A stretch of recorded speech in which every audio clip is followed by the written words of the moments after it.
शिजू देखने में क्यूट सॉफ्ट टॉय जैसा लगता है, लेकिन रियलिटी में ये डॉग एक रॉयल बैकग्राउंड, स्टबन पर्सनालिटी और हाई मेंटेनेंस लाइफस्टाइल के साथ आता है। अब प्रॉब्लम ये है कि इंडिया में बहुत से लोग शिजू को सिर्फ इसलिए लेते हैं क्योंकि इंस्टाग्राम पे ये क्यूट लगते हैं और व्यूज बहुत आते हैं इनको देखकर। लेकिन डॉग लेना अमेजोन कार्ट में कुशन ऑर्डर करने जैसा नहीं होता।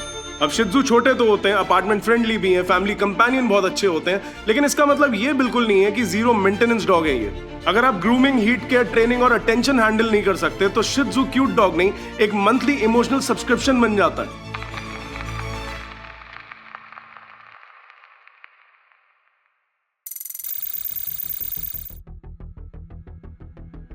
अब सबसे पहले ये समझते हैं कि शिजू एक्चुअली है क्या। शिजू एक टॉय कंपेनियन ब्रीड है। इसका ओरिजिनल काम गार्डिंग, हंटिंग, हर्डिंग या प्रोटेक्शन वर्क नहीं था। ये ब्रीड ह्यूमंस के साथ रहने, कंपेनियनशिप देने और रॉयल हाउस होल्ड्स में लैप डॉग के रूप में पॉपुलर हुए। मतलब ये डॉग जंगल में सर्वाइवल के लिए नहीं बना था, ये पैलेस, कुशन और अटेंशन के लिए बना था। और यही रीजन है कि शिजू का टेम्परामेंट बाकी वर्किंग ब्रीड से काफी अलग होता है। इसका ओरिजिन तिब्बत और चाइना से कनेक्टेड माना जाता है। शिजू का नाम लायन डॉग मीनिंग से लिंक्ड है क्योंकि इसका appearance traditional Chinese lion imagery से इंस्पायर्ड था और चाइनीज इंपीरियल कोर्ट्स में यह डॉग लग्जरी और रॉयल्टी का सिंबल माना जाता था। सिंपल लैंग्वेज में बोलो तो शिजू हिस्टोरिकली कॉमन स्ट्रीट डॉग नहीं था, ये रॉयल कंपेनियन था। और आज भी इसके बिहेवियर में थोड़ा रॉयल एटीट्यूड दिखता है। साइज छोटा है लेकिन कॉन्फिडेंस में खुद को जर्मन शेफर्ड से कम नहीं समझते।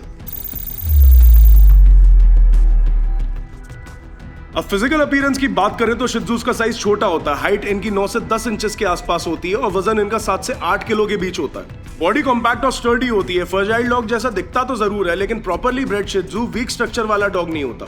और इसके सबसे नोटिसेबल फीचर होते हैं इनका flat face, short muzzle, large expressive eyes, long double coat और कर्ल टेल जो बैक के ऊपर कैरीड होती है। शिजू का कोट इसकी ब्यूटी भी है और ओनर की सबसे बड़ी पनिशमेंट भी, क्योंकि लॉन्ग कोट मेंटेन करना इजी नहीं होता। डेली ब्रशिंग देनी पड़ती है, रेगुलर ग्रूमिंग देनी पड़ती है, फेस को क्लीन करना पड़ता है, आई क्लीनिंग करनी पड़ती है, ईयर क्लीनिंग करनी पड़ती है, डेंटल केयर देना पड़ता है। इनको सब चाहिए।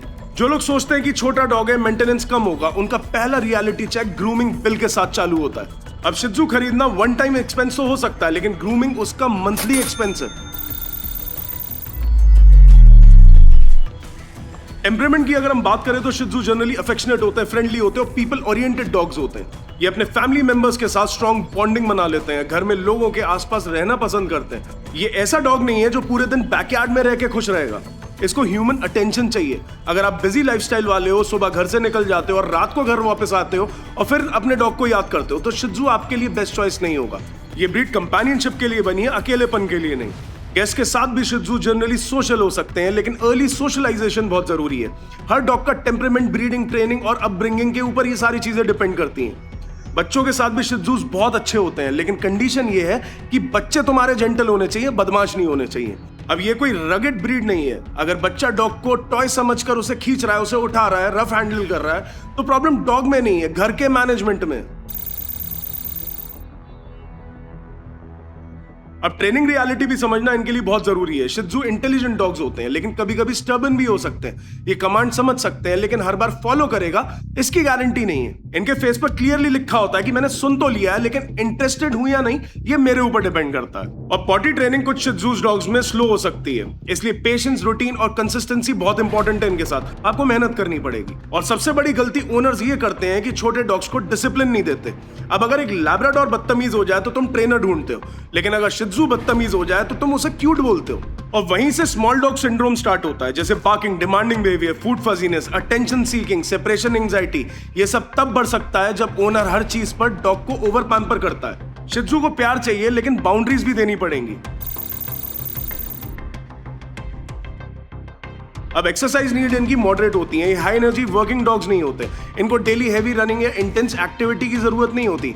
छोटी वॉक्स हो, इंडोर प्ले से इनका काम चल जाता है। मॉर्निंग में 15-20 मिनट और शाम को 15-20 मिनट की वॉक और थोड़ा सा इंडोर प्ले इनके लिए काफी होता है। लेकिन एक और इंपॉर्टेंट पॉइंट है, क्योंकि शिजू फ्लैट फेस ब्रीड होती है, हीट और ओवर एक्सरसाइज के साथ बहुत केयरफुल रहना पड़ता है। इंडिया की गर्मी में आफ्टरनून वॉक्स बिल्कुल अवॉइड करने चाहिए। और मई जून की धूप में शिजू को लेके जाना फिटनेस रूटीन नहीं है, स्टुपिडिटी का पब्लिक डेमोन्स्ट्रेशन है। अर्ली मॉर्निंग या लेट इवनिंग वॉक्स बेटर होती हैं। इंडोर कूलिंग भी बहुत इंपॉर्टेंट है, स्पेशली हॉट सिटीज में।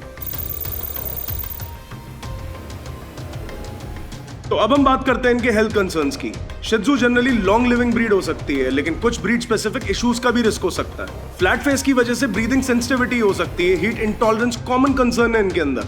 आई प्रोमिनेंट होती है तो आई इंजुरी, इरिटेशन या टीयर स्टेनिंग का इशू हो सकता है। डेंटल प्रॉब्लम्स भी इनको हो सकती हैं क्योंकि स्मॉल ब्रीड्स में टीथ ओवरक्राउडिंग का रिस्क होता है। ईयर इन्फेक्शंस हो गए, स्किन इश्यूज हो गए, ओबेसिटी हो गया, जॉइंट इश्यूज हो गए, ये सब भी हो सकते हैं अगर इनको प्रॉपर केयर ना दी जाए तो।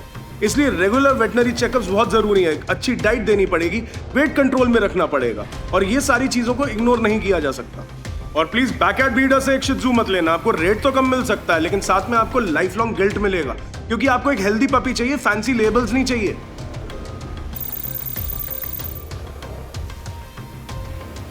अब पॉजिटिव्स की अगर हम बात करें तो शिह त्ज़ू एक एक्सीलेंट फैमिली कंपेनियन बन सकता है। अपार्टमेंट लिविंग के लिए बहुत सूटेबल है, फैमिली के साथ अटैच्ड होते हैं, एक्सरसाइज नीड्स मॉडरेट होती हैं, साइज ट्रैवल फ्रेंडली होता है, गेस्ट के साथ यूजुअली इंटिमिडेटिंग नहीं होते, फर्स्ट टाइम ओनर्स के लिए भी मैनेजेबल हो सकते हैं अगर ओनर जेन्युइनली सीखने के लिए रेडी हो।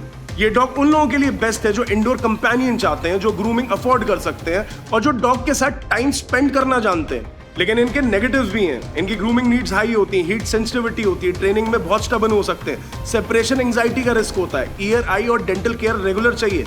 अगर आप ओवर पैम्पर कर दोगे तो ये डॉग आपको ही ब्लैकमेल करेगा।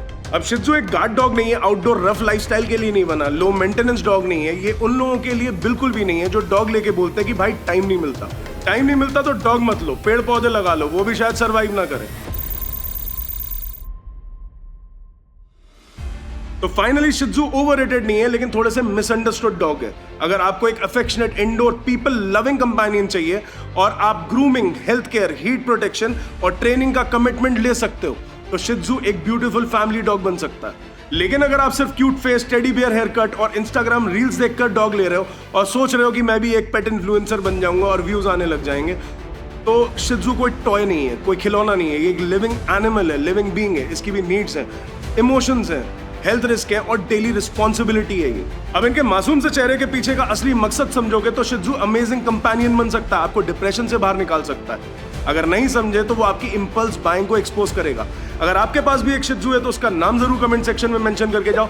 वीडियो अच्छी लगी हो तो लाइक कर देना, चैनल पे नए हो तो सब्सक्राइब कर देना और घंटे का बटन दबाए बिना बिल्कुल भी मत जाना ताकि मेरी कोई भी वीडियो आपसे छूटे ना। तब तक be a responsible pet owner.